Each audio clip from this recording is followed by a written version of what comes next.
Welcome to Listen Up, the Buescher Bible podcast. I'm Samuel. We're in Proverbs chapter 11 today. So Proverbs chapter 11 is, like I said before when we were in chapter 10, it's this new section of Proverbs. It's not these big sweeping narratives anymore. It's a lot of punctuated, topical Proverbs. And the point of these Proverbs is to be able to cover a lot of topics very quickly. So they're not supposed to be exhaustive. They are essentially nuggets of truth on each of these topics. And so any of these topics that they cover, you could sit there with that proverb and discuss it for a long, long time. And we'll see that the themes of these proverbs, of these nuggets, keep coming up over and over and over, but they're expressed in slightly different ways. Another thing to remember is that this is Hebrew poetry, which is mostly about contrasting or complementing ideas rather than making words that sound really nice together. So I am struggling.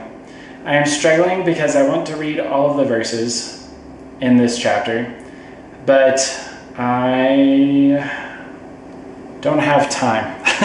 It would probably end up being like a 2 or 3 hour podcast if I did that. And I would rather just hit the ones that are highlighted to me and talk about those ones because I think that that's going to be more beneficial for us and something that is within my realm of capability to do.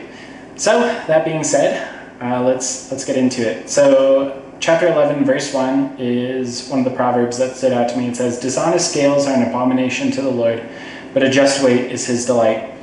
And the concept is, back in the day, when you bought a pound of meat, or a pound of bread, or a pound of wheat, or a pound of flax, how did you know that it was a pound? Well, each shopkeeper had a set of scales. And so what you would do is you'd weigh out the product and you would weigh out the money, and those two things essentially had to be balanced. And then you would pay for it, and everybody was happy. And what some shopkeepers would do is their scales, their weights, they would fix them so that they were able to get more money out of their customers than they were supposed to. And honestly, that's very dishonest. It's cheating, it's lying, it's stealing your way into wealth. And regardless of the human consequences on that, that is an abomination to the Lord.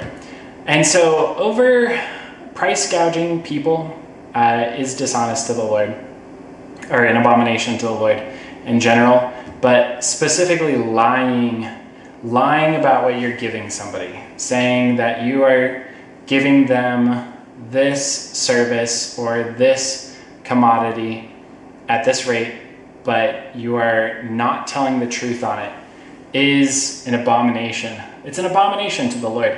And I don't think that we take sin, the weight of sin, seriously enough. We think, well, it's, not really hurting anybody. It's only off by a little bit. I need it for my family. This is the smartest decision for me to make. Nobody really cares. All of these justifications to excuse ourselves and to be shisty, let's call it, in our dealings with people. And we forget the weight of those things. It's an abomination to the Lord. But just weights are his delight. And the Lord wants us to be productive, and he wants us to prosper. He wants us to do it the right way. And when we are doing business the right way, it's a delight to the Lord.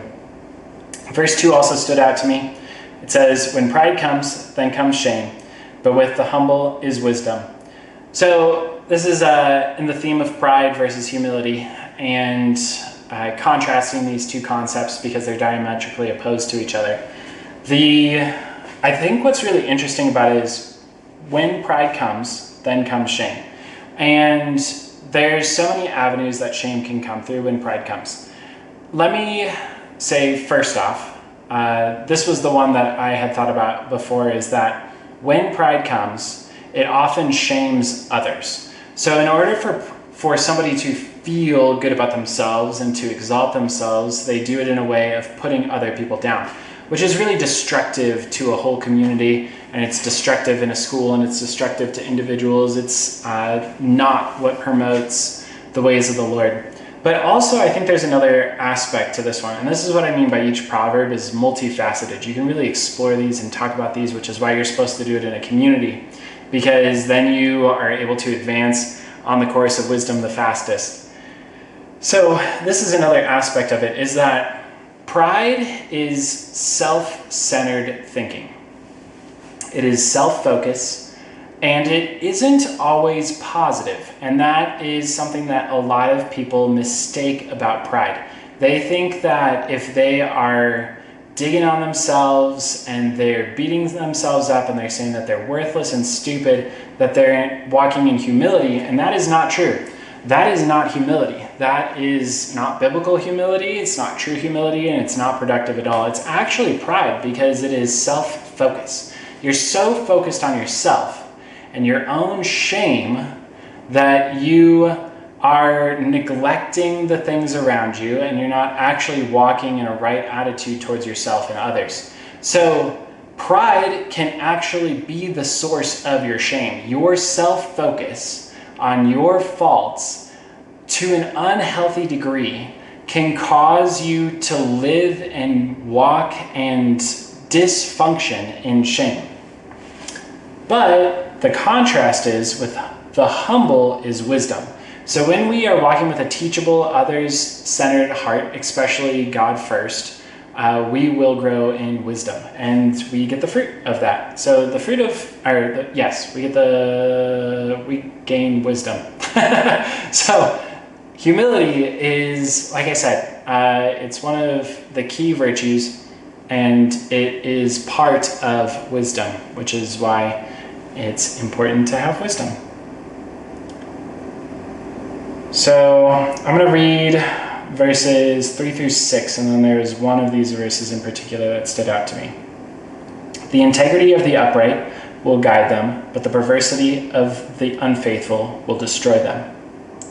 Riches do not profit in the day of wrath, but righteousness delivers from death. The righteousness of the blameless will direct his way aright, but the wicked will fall by his own wickedness. The righteousness of the upright will deliver them, but the unfaithful will be caught by their lust.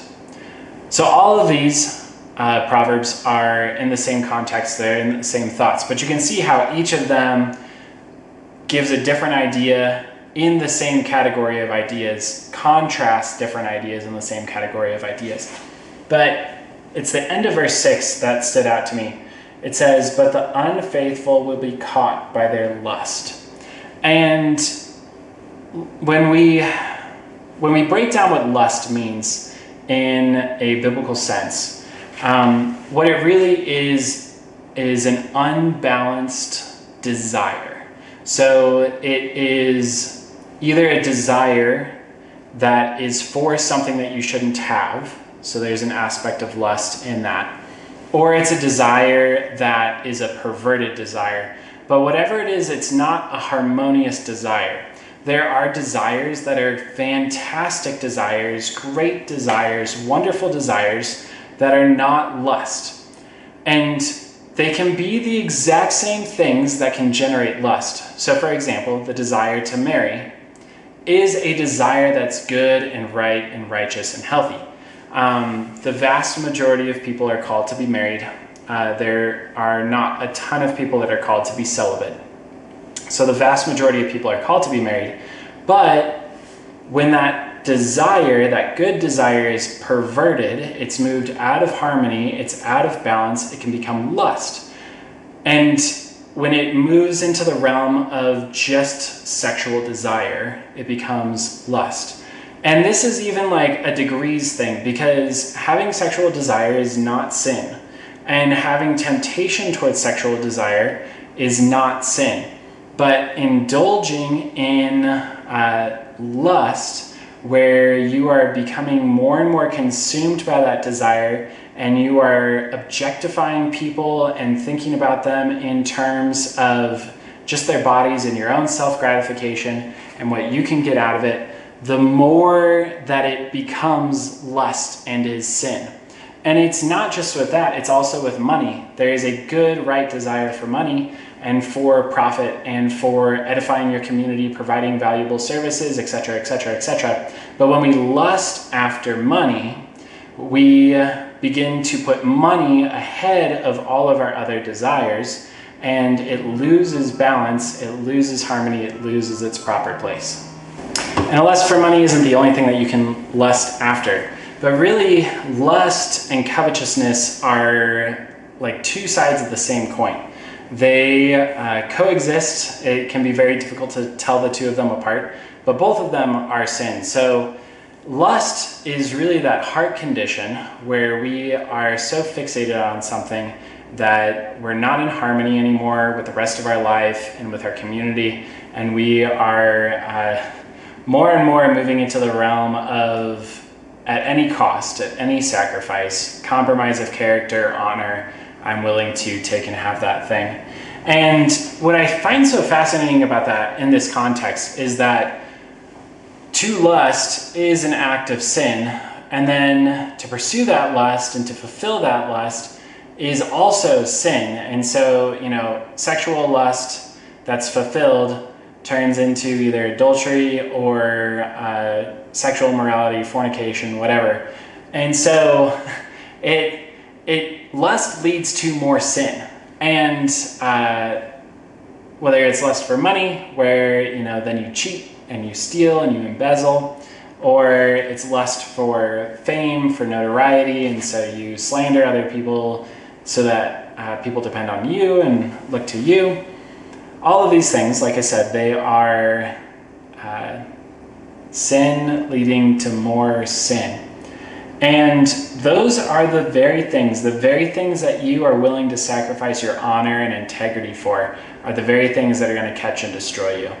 So they offer life, and yet they bring death. And the more that we follow those lusts, the more danger our lives are in. Continuing on, verse 9. Verse 9, I think, is really another very applicable verse to our society because, I feel like we're struggling with this more and more. So verse 9 says, "The hypocrite with his mouth destroys his neighbor." We are to be peacemakers. We are not to be seeking the destruction of our fellow men and our fellow citizens. And you know who you can tell is a hypocrite? Is the person that's not afraid to malign and accuse and slander other people, but then has no actions to actually correct or rectify that problem or that situation. And then the contrasting thought is, "But through knowledge, the righteous will be delivered." So knowledge, truth is what sets the righteous apart, because the righteous have nothing to be ashamed of. And so they are not afraid of being confronted with the hypocritical claims of others because they have the evidence to back themselves up. So continuing in that same thought, because really verses 7 through 11 are this thought of the hypocrite or the unrighteous versus the righteous and their effects on society. So there's this trickle down where it goes from people into, all right, now it's like your neighborhood. It's the people that live the closest to you. So the hypocrite destroys the people that live closest to them. And then it goes to the city. And then in verse 11 it says, "By the blessing of the upright the city is exalted, but it is overthrown by the mouth of the wicked." So this is something that has grave consequences for all of us. I am a complete advocate in freedom of speech. I think that freedom of speech is incredibly necessary, right, and good. But I do recognize that there are consequences for the things that we say. And when we let our mouth run and when we let lies pervade, they have grave consequences for all of our society. And a society that is willing to tolerate lies and is willing to tolerate injustice and defamation is a society that is doomed to failure. It is dependent on all of us to speak the truth in love and to hold truth as one of the pillars and foundations of our society and our social fabric. And when we are willing to lie, to manipulate situations in our favor, we have set our sights on the destruction of our entire community. So, we will reap the fruit of that if we continue in it. Verse 12 says, "He who is devoid of wisdom despises his neighbor, but a man of understanding holds his peace." The reality of biblical times was that you basically had to walk everywhere. So your neighbors were your closest community, and they were the people that you would go to if you needed help, or if there was an enemy attack, or if there was a famine, or whatever other sort of thing. And so your neighbors were your first safeguard against danger. And a person who is without wisdom despises their neighbor. They despise the people that are their safeguard, their community. Because what happens then when an emergency arises? They have no backstop, they have no community, they have no strength from anybody. But a man of understanding holds his peace. So a spirit of division, despising others, this sort of thing, it develops usually from slander or false accusations. And so it's really easy. I think this is one of the reasons why in my life I've always tried to hold it as a principle that when a news story breaks, I don't form an opinion about it for at least the first 48 hours. Because so many times the very first flash articles that are reported on a situation paint this narrative that ends up becoming revealed as false. And if you form your opinions based on that initial perception of the situation, you are going to be a victim of manipulation. And you're going to end up despising your neighbors when you shouldn't. A man of wisdom holds their peace. So they don't jump to conclusions until the matter has been settled. And we need to hold that up as a virtue, because it will save our society and ourselves from so much unnecessary heartache and burned relationships when there's no need to burn a relationship. So this is a really important aspect of this, is holding your peace means that you do end up confronting evil, but you do it in a way that's peace-oriented. So for example, if me and my neighbor ended up having some sort of a conflict, like I'm thinking about one of my neighbors, he's a great guy, he's a young guy. I don't know if he's a great guy. I'm assuming he's a great guy. He has been living across from me now for about 6 months and seems nice, seems really nice, young guy. His friends drive very fast in our cul-de-sac where my kids are. And it would be really easy for me to start to despise him and judge him as somebody that doesn't care about the safety of my kids because he's not willing to restrain his friends. He may have no idea that that is happening.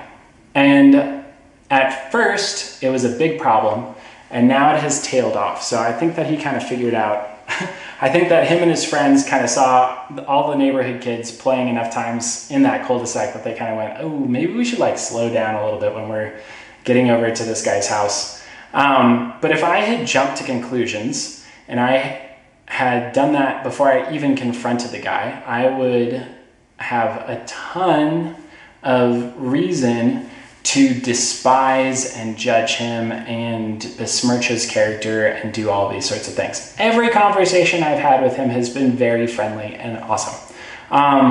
But when I confront him about this, the way that I need to do that is coming in peace and saying, hey, I don't know if you have realized that a lot of the time when your friends come over to your house, they're driving their cars way too fast for what's safe in our neighborhood. So I wanted to bring that to you because what I feel like is that I feel like it's a safety hazard for our kids in this area. And I assume that that's something that you care about. But if I'm wrong, I would love to have a conversation with you about that. And then we can have a conversation from there. And that wasn't even a very good, that wouldn't even be the best lead into that conversation. It would be better to come with curiosity and to come more with hey, this makes me feel this way.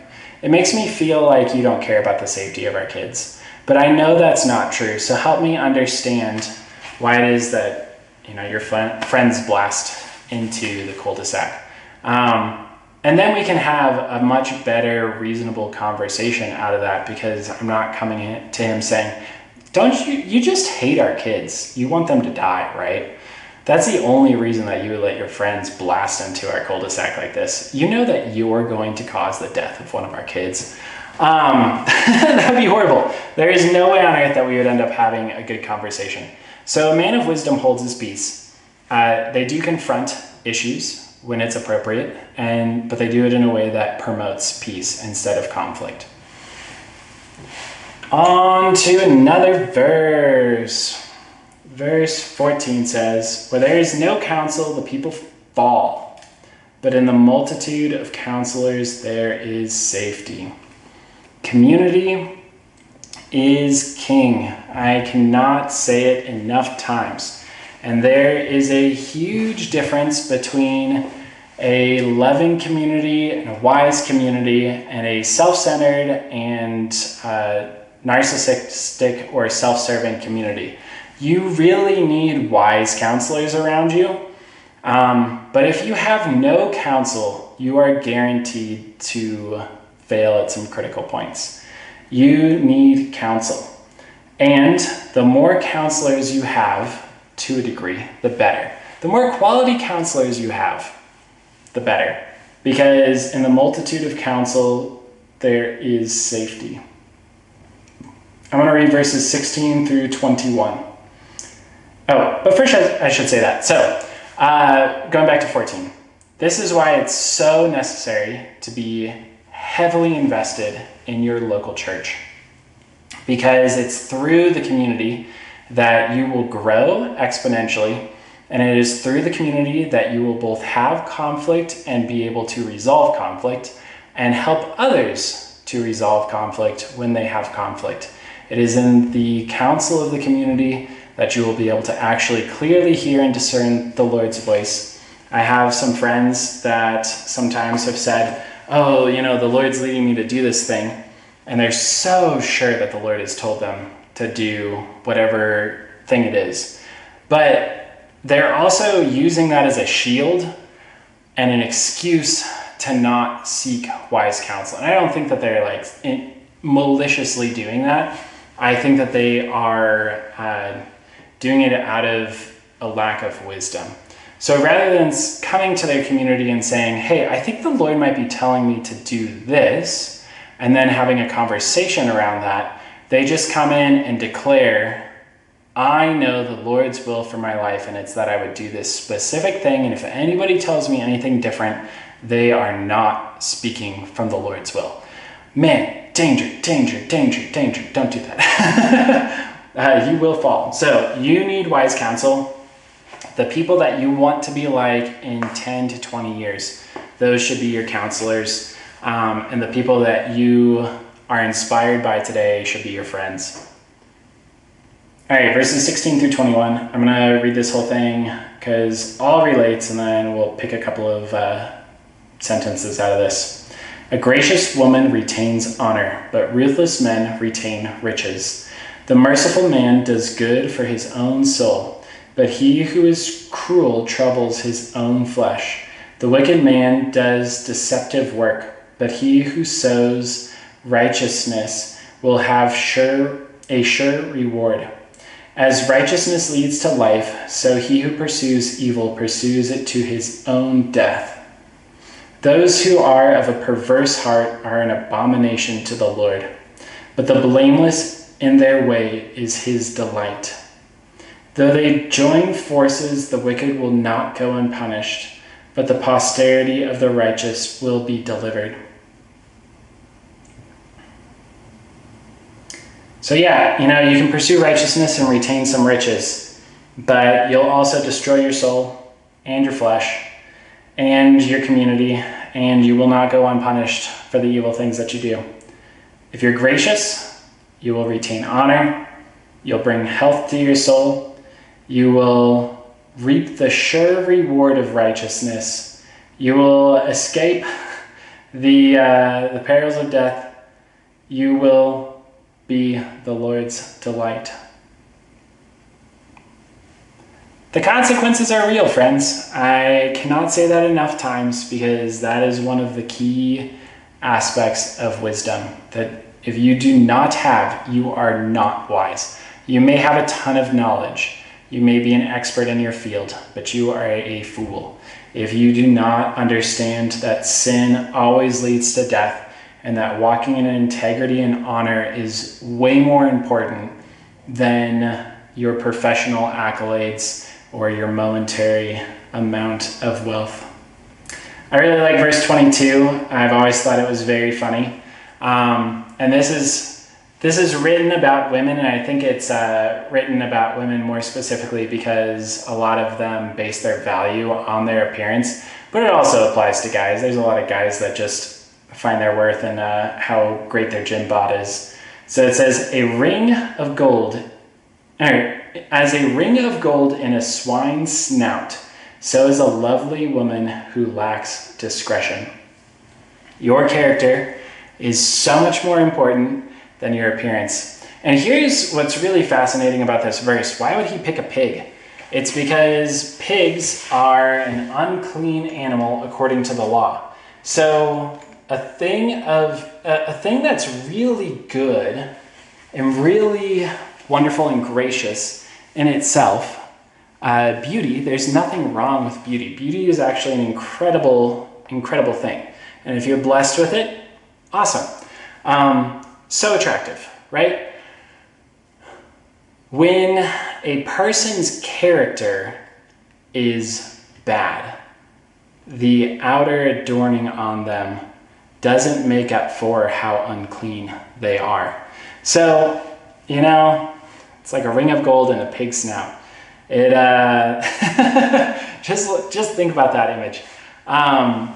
That's not really attractive, right? That's like, man, if you could see that in a person, you just look at them and you're like, wow, that person's really outwardly attractive. Should I pursue a relationship with them? And then you're like, let me put on my character glasses. And then you put on your character glasses and you can see who they are based on their character. You'd be like, whoa, stay clear of that person. That person is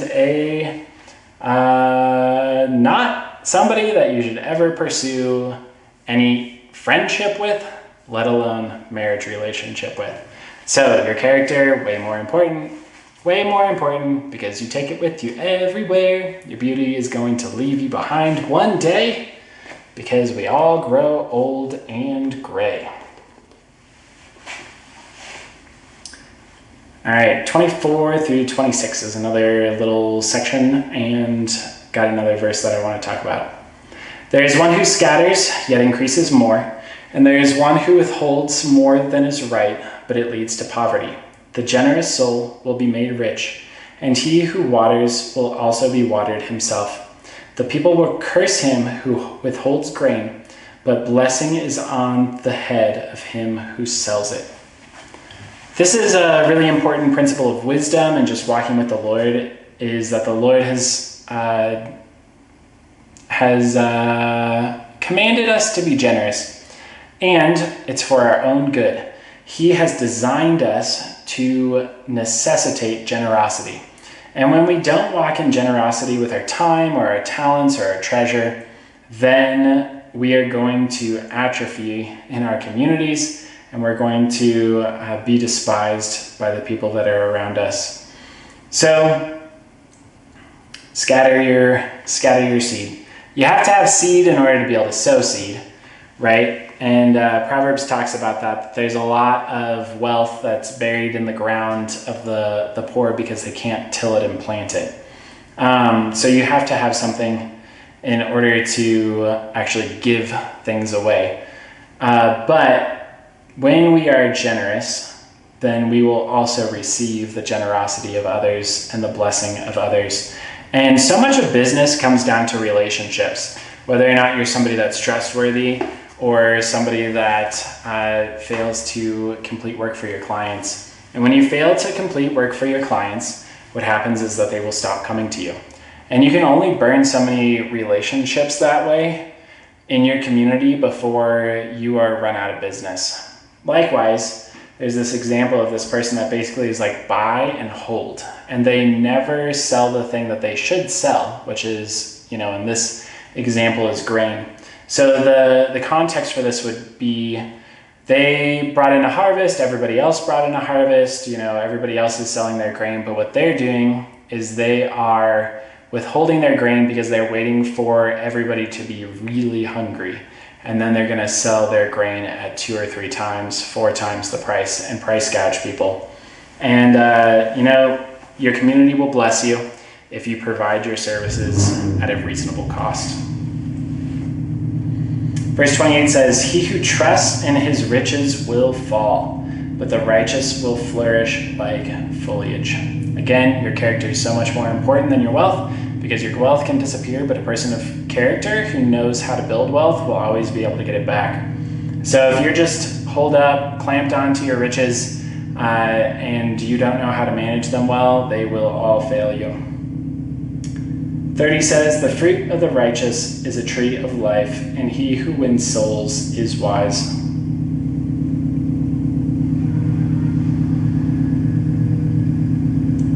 We should look at that, because that is